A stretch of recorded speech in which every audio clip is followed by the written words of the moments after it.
Penguin Random House Audio presents A Few of the Girls by Maeve Binchy. Read for you by Sile Bermingham, Jayne Entwistle, John Lee, and Katharine Mcewan. A foreword to A Few of the Girls, written by Gordon Snell. Maeve's mind was always full of stories. In all the years we sat writing, at each end of the long desk in front of our study window, I never saw her gazing at a blank page, wondering how to start. She plunged at the keyboard like a swimmer into the sea, typing at breakneck speed and without pausing to correct any errors in punctuation or spelling. If the devilish machine suddenly disappeared a page or two of text, she didn't spend any time on technical fiddling. She said it was quicker to write the whole section again, there and then. And the stories and characters emerged, shaped and described with her smooth, straightforward and sensitive style. It seemed almost effortless, as if she had sat down to tell you eagerly about something that had just happened. Maeve always said that she didn't write any better if she wrote more slowly, and she talked in the same way, the words almost tumbling out in their haste to be said. Storytelling was her natural and magical talent, and as well as her novels and books of short stories, she wrote stories for newspapers and magazines. I knew that her many devoted readers would be delighted to see in book form so many stories they hadn't come across before. So, here they are in this new collection, A Few of the Girls, selected and gathered together by her agent, Christine Green, editors, Juliet Ewers, Carol Barron and Pauline Proctor. The stories are just part of the truly extraordinary output of Maeve's powerful and compassionate imagination, and the great storytelling legacy she has left to us all. Friends and Enemies. Falling Apart. When they were young, they went to school together, their school bags on their backs, and their mothers smiled at them. They held hands as they went along the road. Solemn, dark-haired Kathy and laughing blonde Claire. They would be friends forever. And at 18, they went together to Spain to be nannies in nearby families. They struggled to laugh and joke in Spanish, but of course they drank strong black coffee and smoked and laughed together about the future. Kathy was going to study for a degree and get a great job. Claire was going to get a job, make money, and have fun. Back in Dublin, everything changed. Claire's father died. Her mother, unable to cope without him, began to drink heavily. Claire's notion of having fun seemed a hollow promise to herself. The money she earned at her office went to keeping the house going. Her mother had looked after her for 19 years. She couldn't abandon her now. Kathy worked hard at UCD, but in her third year at the university, things took a different turn, and she found it hard to sit her degree examination since the morning sickness was very bad. Bad, too, was the pain in her heart because Martin said he was far too young to be tied down. He would, of course, acknowledge the child and pay what he could towards education or whatever. Martin got a first-class degree. Kathy got a third. Kathy's parents were far from supportive. In fact, they were downright disapproving. Why couldn't she have been more careful? Why did she have to make a fool of herself? And, as always, Kathy and Claire had each other. There were too many cups of strong coffee, too many cigarettes, but long, consoling chats about the strange ways of the world. About the alcoholic mother in one house, the new fatherless baby about to be born in the other. The dreams they had talked about so confidently in the Spanish cafe were gone. "We're too young to be falling apart," Claire said, with one of her survival laughs. "We're only 21. This is meant to be our time, you know? When people look back and talk about in their day. This is meant to be our day, for heaven's sake, and look at us." Kathy pushed her long dark hair out of her eyes. There were circles under them.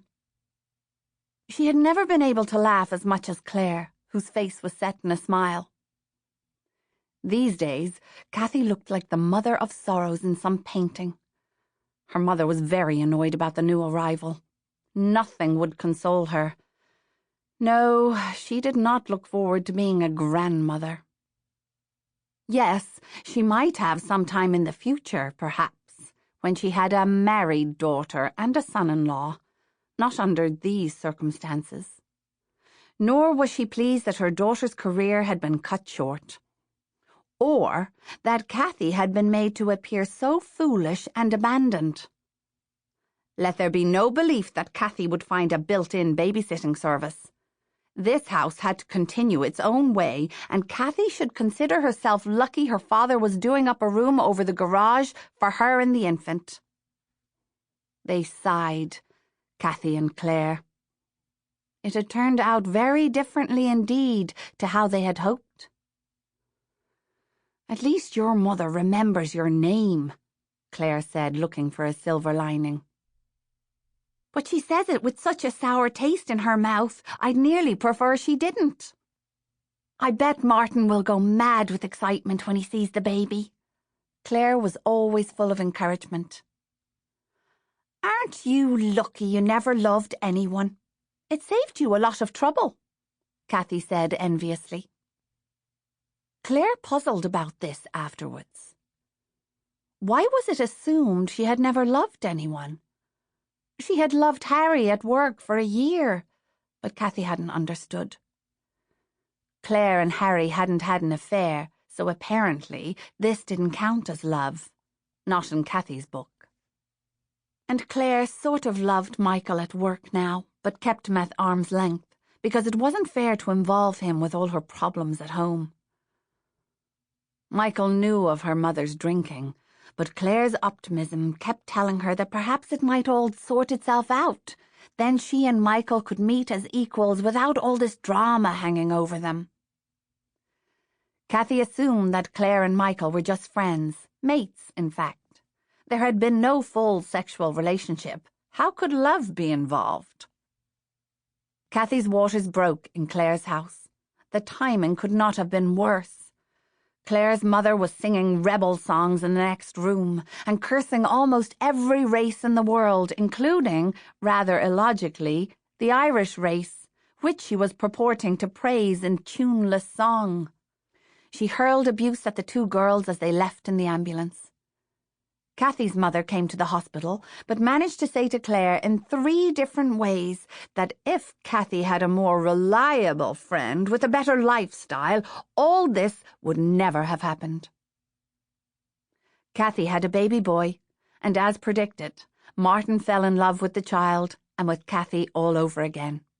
They would marry soon, he said, as Kathy lay in bed, the child in her arms, her dark hair held back with a ribbon, a serene smile on her face.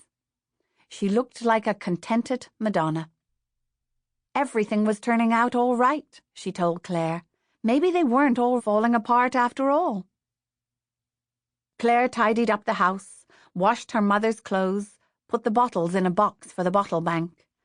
"If things have to run amok," she would say, "let them run amok ecologically. Look on the bright side, lots of bottles to be saved and recycled." When her mother was asleep, she went in and trimmed her hair. It looked very bedraggled these days. It was better to cut it and remove the cut bits while she was asleep. Wielding a scissors in front of a flailing mother was not a good idea. Claire sat and thought about Kathy, the new baby, and Martin, and the wonder in his eyes when he saw his son. Would that ever happen for Michael and herself? She looked at her mother's lined face. Claire turned off the light and left the door slightly open so she could hear the snores and know all was well. She had some work from the office. She was doing very well there in spite of everything at home, and Michael was so encouraging.